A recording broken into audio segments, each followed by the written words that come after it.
This golden loaf represents the final result of a 4-week intensive at the Crust and Crumb Academy. It is the product of a specific physical environment. Our previous masterclasses, covering ciabatta, baguettes, and specialty loaves, all operated within the same thermal parameters. These bakes rely on convection. We use 450-degree air to surround the dough, transferring energy from every direction at once. Within that oven, steam keeps the surface of the dough flexible. This allows the internal gases to push outward, resulting in the bread's upward expansion.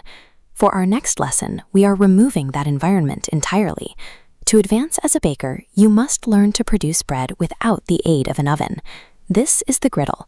It presents a different challenge: unidirectional heat. Energy enters the dough from a single point of contact on the bottom.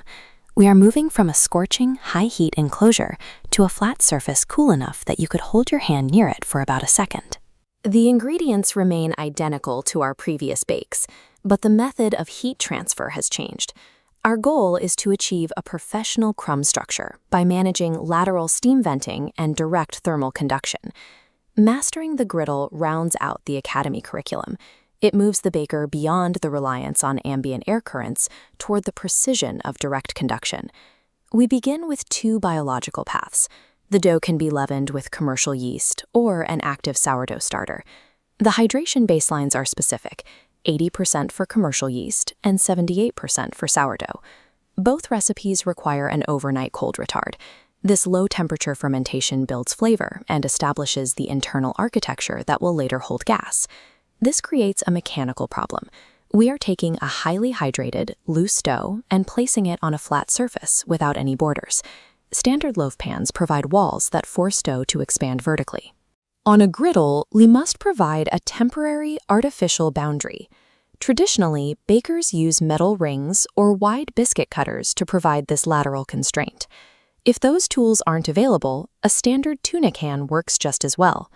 Removing both ends and greasing the interior creates a thermally conductive shaping ring that mirrors professional equipment. Precise geometry is the result of effective lateral containment, not expensive specialty pans. When we move to the griddle, we face a significant thermal risk. Metal contact transfers energy into the dough much faster than air. If the griddle is set to a standard cooking temperature of 400 degrees, the dough fails. The bottom layer chars almost immediately.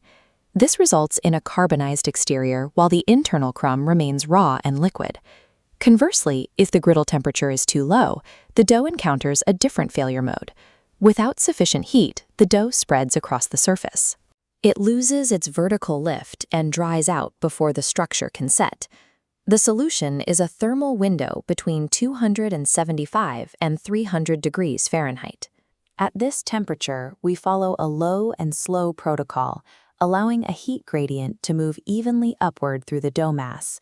We flip the dough after 6 to 8 minutes. Heat enters from the opposite direction until the gradients meet in the center.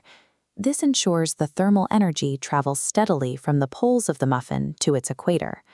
While the clock is a guide, the bake is only finished when the dough reaches its target internal temperature. Controlling this specific rate of conduction allows us to replicate the thorough bake of a convection oven on a flat surface. There is a critical step in this process that is often overlooked: the application of cornmeal. Standard recipes often describe cornmeal as a visual tradition or a way to achieve a rustic aesthetic. Closer analysis shows that cornmeal performs 3 distinct physical functions required for the griddle bake. First, it serves as a high-friction anti-stick barrier. These grains prevent the wet, sticky dough from welding itself to the hot metal of the griddle.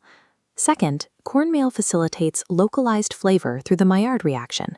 Direct heat toasts these grains individually, creating the specific gritty texture associated with a bakery-style muffin.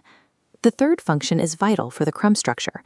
At the interface of the pan and dough, spherical cornmeal granules act as physical spacers.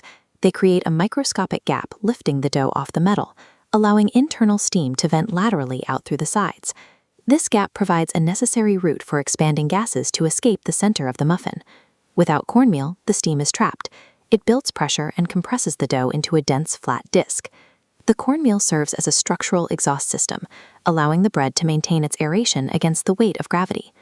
Once the muffin is baked and cooled, we apply one final mechanical intervention. Most home bakers instinctively reach for a kitchen knife to halve the bread.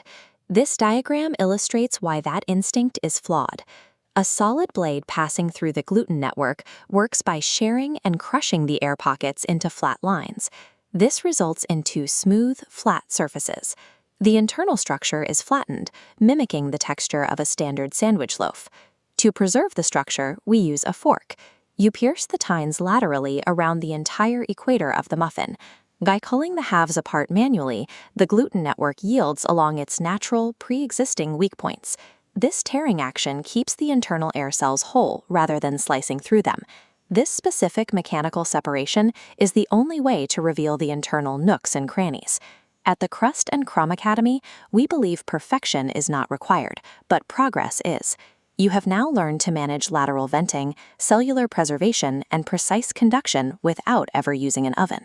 Complex crumb architectures do not require specialized machinery. By removing the oven, we rely entirely on the interaction between a flat heat source and the raw physics of the dough.